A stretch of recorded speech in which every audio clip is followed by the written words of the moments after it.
let's move on to Bay FC. They played 2 games last week. They played a friendly against Barcelona. It was 5-2, a 5-2 loss, but it was tied 2-2 at the half, and then wholesale changes were made at that point to get everyone into the game, get everyone healthy. Barcelona is just, I mean, they're essentially the top women's team in all of the world, basically. So I didn't expect AFC to get the win, but they held them 2-2 at half, and that includes Oshuala, former Barcelona player who they got. She got the scoring started. I think it was real early too, like 18 minutes in or something like that.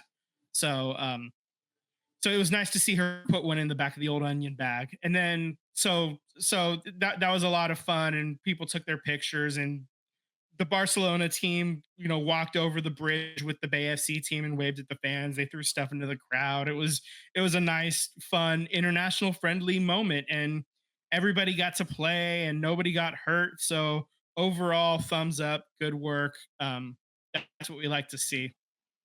So let's move on to the game on Friday night against Portland Thorns. They get the W 3-1. The player that they traded for, I talked about her last week, Abby Dahlkemper, 8 minutes in, immediately makes an impact, crashes the net from the left side and heads home an arcing cross from Bailey at the goal line. Bailey puts it in the air, Mark McGuire style ball, like, big arc, and then Dahlkemper just heads it in. So that's the first goal. Rachel Hill, 10 minutes later, sliding in, boots it home on the right side from across from Rachel Kundananji. And then Soph Smith scores 30 at 31 minutes in off of a poor play from Roland trying to get the ball to Dahlkemper. So at that point, it's 2-1.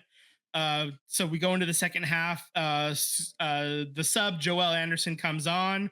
Maybe 5-ish minutes later, off of a turnover just outside the 18-yard box. She goes low and away to the left past the keeper.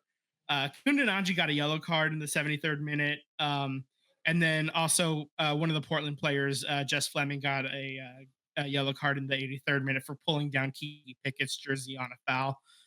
So that was your game recap. Their current record in the NWSL is 7 wins, 11 losses, no draws, 21 points. They are in eighth position. That is the last playoff spot. Spit it out, Vince. And then they're hosting Racing Louisville on Saturday at 7 p.m. So there's your score update. Let's move on to the transactions. The first set of transactions to talk about. Wednesday morning, Bay FC traded defender Kayla Sharples to Kansas City Current for a goalkeeper, Jordan Silkowitz, and $15K in allocation funds. I think that's probably a good move when you brought in Abby Dahlkemper. Kayla Sharples no longer really had a spot, it just kind of fitting in with the team. So they were able to find somewhere for her to be to still get some quality minutes as well, because Emily Menges isn't coming off, and Abby Dahlkemper was former U.S. women's team player, so she's able to play and provide deep crosses immediately as well. That's how a lot of the scoring started. It's just I think it's starting to activate something. I think maybe that the addition of Abby Dahlkemper, we talked about it a little bit, her being able to send the ball deep forward and push the attack a little bit. I think that this is going to start something big. And we saw it against Portland, who is higher in the standings than Bay FC as well. So let's not forget about that. They're it's quite the opportunity Right. For Bay FC to maybe make the playoffs, maybe even put a couple of teams between them and the 8th spot, so that way they're secure in there.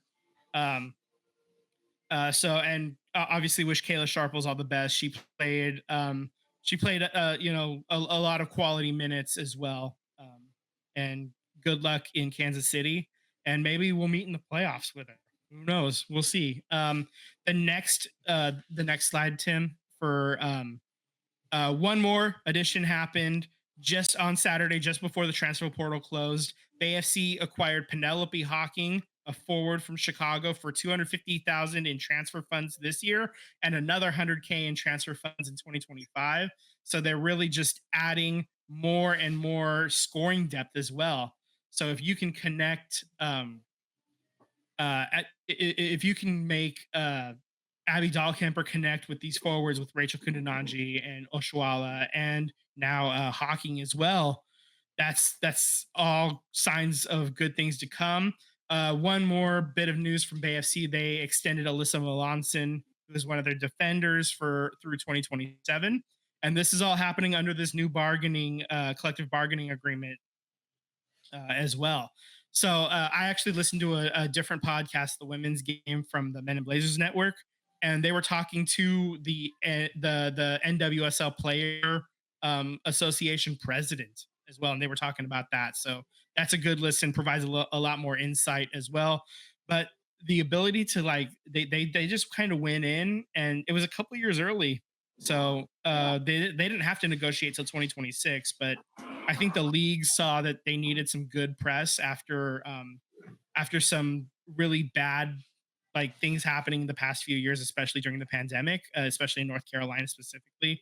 Right. So really good press right now, getting the players what a lot of what they wanted, and this actually moves them more towards what the European leagues are doing as well. So there is like players are free agents immediately once their contract ends. There's no like restricted free agency or anything like that. There is no expansion drafts or college entry level drafts or anything like that either.